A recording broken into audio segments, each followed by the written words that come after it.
Welcome. This is David Boles, Human Meme. Today's topic, an enemy of the people and the poisoned land. Norwegian playwright Henrik Ibsen is one of the greatest authors to ever place a breath on paper in ink. He wrote Hedda Gabler, Dollhouse, The Master Builder, and more. Ibsen was also the playwright who said, if you place a gun on the mantle in Scene 1, that gun had better be fired before the end of the play. In 1882, Ibsen wrote a masterwork that has more relevance and resounding today than it ever did in his time. And the name of that play is An Enemy of the People. Tell me if this plot summary sounds familiar to you. A town's water supply has been poisoned. Poisoned on purpose and with foreknowledge by a generational tannery upstream. The pipes are corroded. To fix the poisonous water problem that is causing people who use the public and popular baths to become ill instead of getting healthy, and will cost the town a lot of money and investment in new pipes. There's a cover-up and exposure and public outrage against the accuser, and not the perpetrators. Yes, my human meme friend, this is not Flint, Michigan. This is not the other 3,000 neighborhoods in the United States of America that have higher lead levels in their water supply than Flint, Michigan. This is not the Keystone Pipeline. This is not American fracking. And this is definitely not the Lakota Sioux Pipeline. This, my ally, is Norway, 1882. So, in 1882, how did Henrik Ibsen know about us? How did he predict this crisis of faith and concern about us today, 164 years later? That poisoned water, the poisoned well, if you will, knowingly hidden from the people, would make us ill and corrupt everyone who touched the waterline. Ibsen knew, because he knew, human compunction and inhuman behavior and tyranny and disgust and corruption are all as common as the sun and all as breathable as infected air. Money before sanctuary, pocketbooks before blessings. Nothing changes, everything stays the same. Circles in circles. Sisyphus with a pretty purse. I am now honored and delighted to be able to share with you a public domain performance of parts of An Enemy of the People to help us construct the context and understanding, and to share the tone of the grand idea with you now. And all of this is courtesy of LibriVox. In this redacted performance, we focus on the word poison. That word poison is spoken precisely 11 times in An Enemy of the People. And poison is the whole grand idea of what's happening, for it is the poison that defines the predator against the compact majority. In Act 1, Ibsen sets up the parameters of the dangerous water. The baths are infected. Infusoria abounds. Well, do you know what they really are, these great, splendid, much-praised baths that have cost so much money? Do you know what they are? No, what are they? Yes, what are they? The whole place is a pest house. The baths, Father. Our baths. But, Doctor... Absolutely incredible. The whole bath establishment is a whited, poisoned sepulchre, I tell you. The gravest possible danger to the public health. All the nastiness up at Moledal, all that stinking filth, is infecting the water in the conduit pipes leading to the reservoir, and the same cursed filthy poison oozes out on the shore, too. Where the bathing place is? Just there. How do you come to be so certain of all this, Doctor? I have investigated the matter most conscientiously. For a long time past I have suspected something of the kind. Last year we had some very strange cases of illness among the visitors, typhoid cases and cases of gastric fever. Yes, that is quite true. At the time we supposed the visitors had been infected before they came, but later on, in the winter, I began to have a different opinion, and so I set myself to examine the water as well as I could. Then that is what you have been so busy with. Indeed I have been busy, Catherine. But here I had none of the necessary scientific apparatus, so I sent samples, both of the drinking water and of the sea-water, up to the university to have an accurate analysis made by a chemist. And have you got that? Here it is. It proves the presence of decomposing organic matter in the water. It is full of infusoria. The water is absolutely dangerous to use, either internally or externally. What is the source of the polluted land? The earth? Or the psychology of a town that allowed this to happen in the first place? Now then, you mean that— You said yesterday that the pollution of the water was due to impurities in the soil. Yes, unquestionably. It is due to that poisonous morass up at Moledal. Begging your pardon, Doctor, I fancy it is due to quite another morass altogether. What morass? The morass that the whole life of our town is built on and is rotting in. Written, scientific proof of the poisoning is merely a fact that changes. Censorship and condemnation are powerful allies for drowning the truth. Is it your intention to bring this document before the Baths Committee as a sort of official communication? Certainly. Something must be done in the matter, and that quickly. As usual, you employ violent expressions in your report. You say, amongst other things, that what we offer visitors in our baths is a permanent supply of poison. Well, can you describe it any other way, Peter? Just think, water that is poisonous whether you drink it or bathe in it. And this we offer to the poor sick folk who come to us trustfully and pay us an exorbitant rate to be made well again. And your reasoning leads you to this conclusion, that we must build a sewer to draw off the alleged impurities from Moledad, and must relay the water conduits. Under direct threat of economic destruction of the town, the cover-up begins to take shape. All for the betterment of the bottom line. It is I who have the real good of the town at heart. I want to lay bare the defects that sooner or later must come to the light of day. I will show whether I love my native town. You, who in your blind obstinacy want to cut off the most important source of the town's welfare? The source is poisoned, man. Are you mad? We are making our living by retailing filth and corruption. The whole of our flourishing municipal life derives its sustenance from a lie. All imagination, or something even worse. The man who can throw out such offensive insinuations about his native town must be an enemy to our community. Now facts are presented to the town at a meeting in the public square.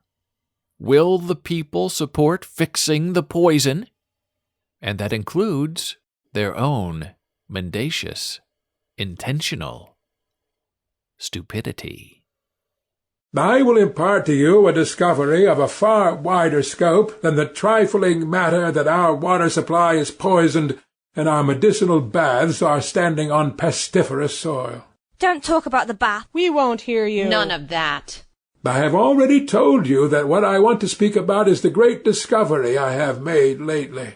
The discovery that all the sources of our moral life are poisoned, and that the whole fabric of our civic community is founded on the pestiferous soil of falsehood. Next, Ibsen leads us a bit to higher ground, as the change begins from the poisoned land to a poisoned people, to a poisoned society, built upon a false idol of health and well-being. This next scene is 4 minutes long and worth every second, I promise. I have lightly edited the scene to remove some stage directions and other infusoria that deletes the intention of the speech. Be wary and aware. The compact majority are corrupt for denying the real poison in the water. Now, imagine this is Bernie Sanders speaking in the summer of 2016 to a crowd in Washington Square Park in New York City. Have we changed as a people of the human condition much, at all, since 1882? This scene is the pinnacle of the play, and it is so beautifully written and performed. Stupid people deciding for the majority? The minority is always right. Facts become lies. It's all here, a warning from the past that condemns us now. It is not they who are most instrumental in poisoning the sources of our moral life and infecting the ground on which we stand. It is not they who are the most dangerous enemies of truth and freedom amongst us. You may depend upon it, I shall name them. That is precisely the great discovery I made yesterday. The most dangerous enemy of truth and freedom amongst us is the compact majority. Yes, the damned compact liberal majority. That is it. Now you know. It is the majority in our community that denies me my freedom and seeks to prevent my speaking the truth. The majority never has right on its side. Never, I say. That is one of these social lies against which an independent, intelligent man must wage war. Who is it that constitute the majority of the population in a country? Is it the clever folk or the stupid? I don't imagine you will dispute the fact that at present the stupid people are in an absolutely overwhelming majority all the world over. But, good Lord, you can never pretend that it is right that the stupid folk should govern the clever ones. Oh, yes, you can shout me down, I know, but you cannot answer me. The majority has might on its side, unfortunately, but right it has not. I am in the right, I and a few other scattered individuals. The minority is always in the right. I have already said that I don't intend to waste a word on the puny, narrow-chested, short-winded crew whom we are leaving astern. Pulsating life no longer concerns itself with them. I am thinking of the few, the scattered few amongst us who have absorbed new and vigorous truths. Such men stand, as it were, at the outposts, so far ahead that the compact majority has not yet been able to come up with them. And there they are fighting for truths that are too newly born into the world of consciousness to have any considerable number of people on their side as yet. I propose to raise a revolution against the lie that the majority has the monopoly of the truth. What sort of truths are they that the majority usually supports? They are truths that are of such advanced age that they are beginning to break up.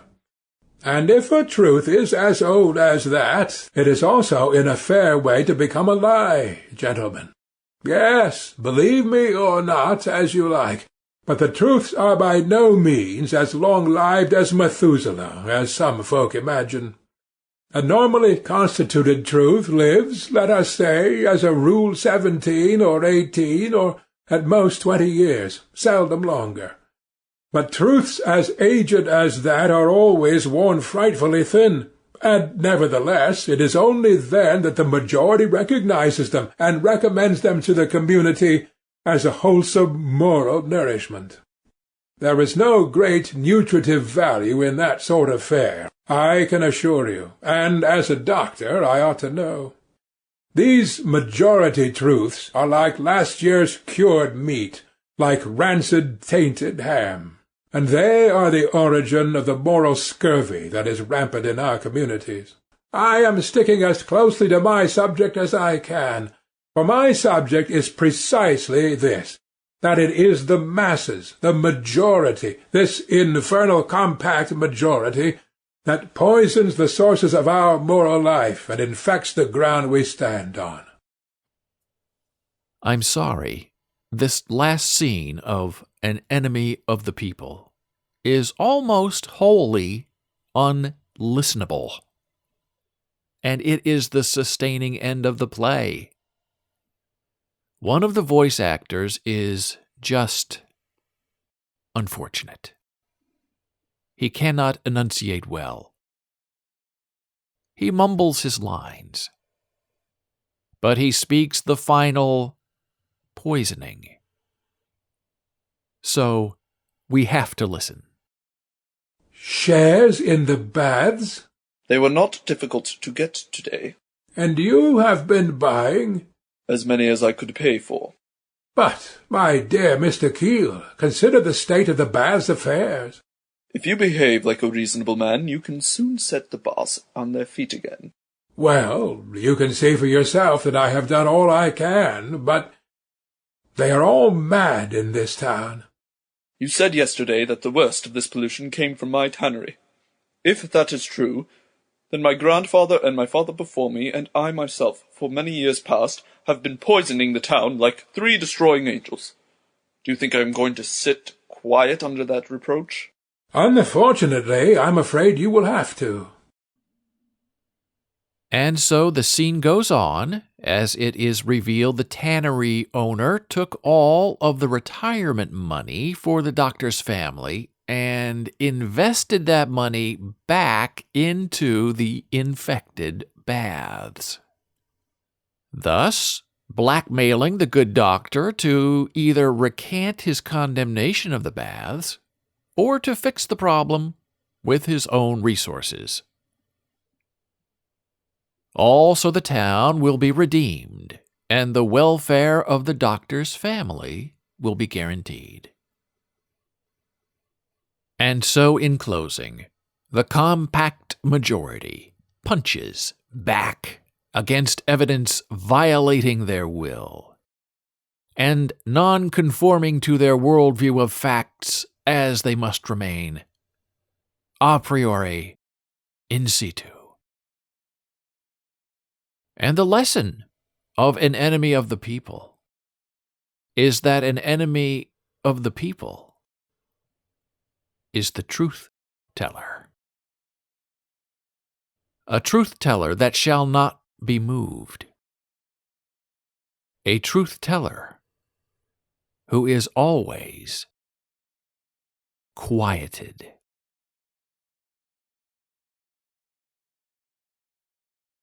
Thank you for listening. Be a human meme.